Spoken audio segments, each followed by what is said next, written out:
Hi అండి. ఈరోజు multivitamin powder చేసుకుందాం. ఇది వేడివేడి రైస్లోకి బాగుంటుంది. నెక్స్ట్ దోశలోకి కూడా చాలా బాగుంటుంది. మునగాకు త్రీ కప్స్ తీసుకుందాం.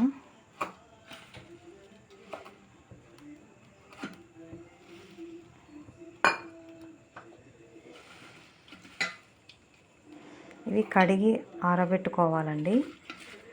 తేమ లేకోకుండా నీట్గా ఆరిపోవాలి. అలాగైతేనే బాగా క్రిస్పీగా వేగుతుంది పౌడరు.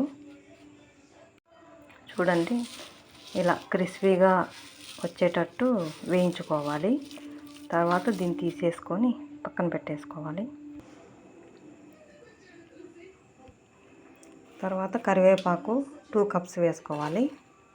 మునగాకు 3 కప్స్ అయితే కరివేపాకు 2 కప్స్ ఫుల్గా వేసేసుకుంటే సరిపోతుంది.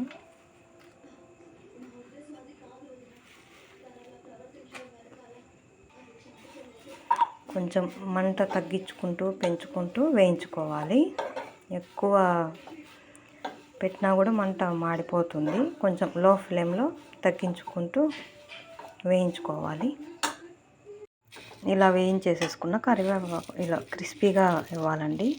ఇలా పొడి కావాలి. ఇలా అనేస్తే ఇప్పుడు పక్కన పెట్టేసుకుందాం.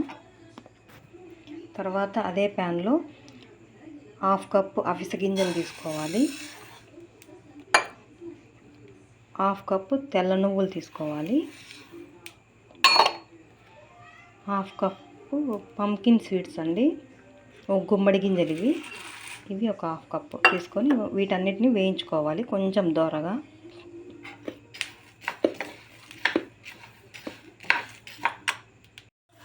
ఇలా దోరగా కొంచెం వేగించుకోవాలండి. వేగాయి, ఇవి పక్కన పెట్టేసుకుందాం. తర్వాత 2 టేబుల్ స్పూన్ ధనియాలు, 2 టేబుల్ స్పూన్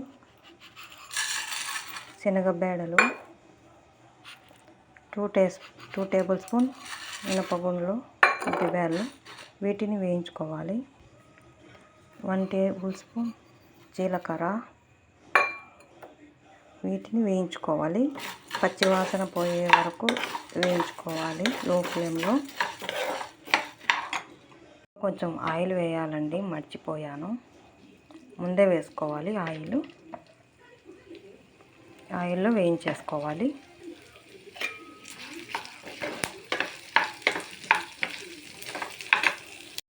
అలాగే 15 to 20 ఎండుమిర్చి వేసి కొంచెం వేయించుకోవాలి.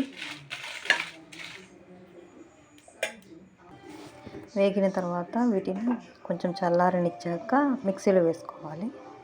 ముందుగా వేయించి పెట్టుకున్న వాటినన్నిటి వేసేసాను. అలాగే ఇందులో పుట్నాలు, పల్లీలు వేసుకోవాలండి. ఒక 1 టేబుల్ స్పూన్ అవి వేసుకోవాలి 2. నెక్స్ట్ చింతపండు, ఒక పెద్ద నిమ్మకాయ సైజు అంతా చింతపండు వేసుకోవాలి. తర్వాత ఇందులో సాల్ట్ వేయాలి. సాల్ట్ వేసుకోండి, తగినంత వేసుకోండి. నెక్స్ట్ పసుపు కొంచెం చూసుకొని వేసుకోండి. నెక్స్ట్ ఇందులో వెల్లుల్లి కూడా వేసేసి మొత్తం గ్రైండ్ చేసుకోవాలి. ముందుగా వేయించుకొని పెట్టుకున్న వాటన్నిటిని మిక్సీ పట్టేశాను. ఇదిగో ఇలా ఫైన్గా పట్టేసేయాలండి. చూడండి, మల్టీవిటమిన్ పౌడర్ రెడీ అయింది. వేడి రైస్లోకి చాలా బాగుంటుంది. ట్రై చేయండి. టేస్ట్ మాత్రం సూపర్ ఉంటుందండి. ఒక్కసారి ట్రై చేసి చూడండి. కారం పొడి కానీ మామూలుగా పిల్లలు కానీ పెద్దలు కానీ కొంతమంది తినరు కదా, తినేవాళ్ళు ఉండరండి. అలాంటి వాళ్ళకి ఇది సరిపోతుందండి.